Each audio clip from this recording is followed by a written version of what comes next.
ఏమనుకుంటున్నావు? మా తాత మన్యం దొర, మా అబ్బ అడవి దొర, నేనేమో పెట్టల దొర. వారేవా అదరా బదరా. నేను పుట్టింది పిఠాపురం, పెరిగింది పెద్దాపురం, ఆడింది అమలాపురం, పాడింది పండరీపురం. నేనంటే ఏమనుకుంటున్నారు? నా దగ్గర గుమ్మడికాయంత బంగారం ఉండేది. ఆఫ్టర్ కుక్క పుట్టిందని అవతలకు విసిరేశాను. మా ఇంట్లో 4 డబ్బులు ఉంటుంది. మా ఇంట్లో ఉండే గదులు లెక్క పెట్టాలంటే 10 రోజులైనా సరిపోదు. నా కింద ఉన్న నౌకర్లే 1000 మంది పైన ఉంటారు. ఏ సైడ్ మ్యాన్ నో అల్లరి. నా టిఫిన్ తిరుపతిలో, భోజనం బెంగళూరులో, ఉపహారం ఉడిపేది. నేను నిద్రపోయేది బొంబాయిలో, లేచేది జపాన్లో. నా చిన్నతనంలోనే హిమాలయ పర్వతాలు 6 సార్లు ఎక్కి 7 సార్లు దిగాను. ఒకసారి కర్నూలులో క్రికెట్ ఆడేటప్పుడు సిక్సర్ కొడితే అది ఎగిరి హైదరాబాద్ లో పడింది. ఆ బాల్ ఇంతవరకు ఎవరికి దొరకలేదు.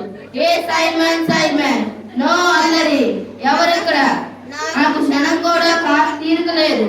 బొంబాయిలో బట్టల ఫ్యాక్టరీ, దుబాయ్లో దూది ఫ్యాక్టరీ, బీహార్లో బస్తాల ఫ్యాక్టరీ, ఏపీలో అప్పడాల ఫ్యాక్టరీ, అస్సాంలో గోల్డ్ ఫ్యాక్టరీ ఉన్నాయి. నేను కేరళలో క్యారెట్లు, అస్సాంలో అల్లం, గుజరాత్ లో బెల్లం, ఢిల్లీలో డబ్బకాయలు, వేలూరులో నిమ్మకాయలు అమ్ముతాను. ఏ సైడ్ మ్యాన్ నో అల్లరి. Charminar, Taj Mahal, Amaravati, Kondareddy, booth, bus stand, railway station, TV station అన్ని నావే. మీలో ఎవరికైనా కావాలంటే చెప్పండి. అసలు బాహుబలిలో మమ్మల్ని హీరోగా నటిస్తున్నారు రాజమౌళి. కానీ నా బాడీ చూసారుగా, 66 బాడీ. ఇదిరా బాడీకి సరిపోదు. హీరోయిన్ ఈ ప్రపంచం మొత్తం వెతికినా ఎక్కడా దొరకలేదు. అందుకని పాపం అని ప్రభాస్ ని ఇచ్చారు.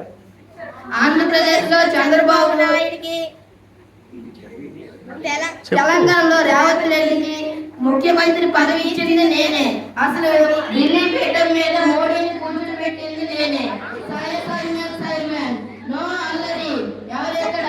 అవతల నాకు అర్జెంటుగా పని ఉంది.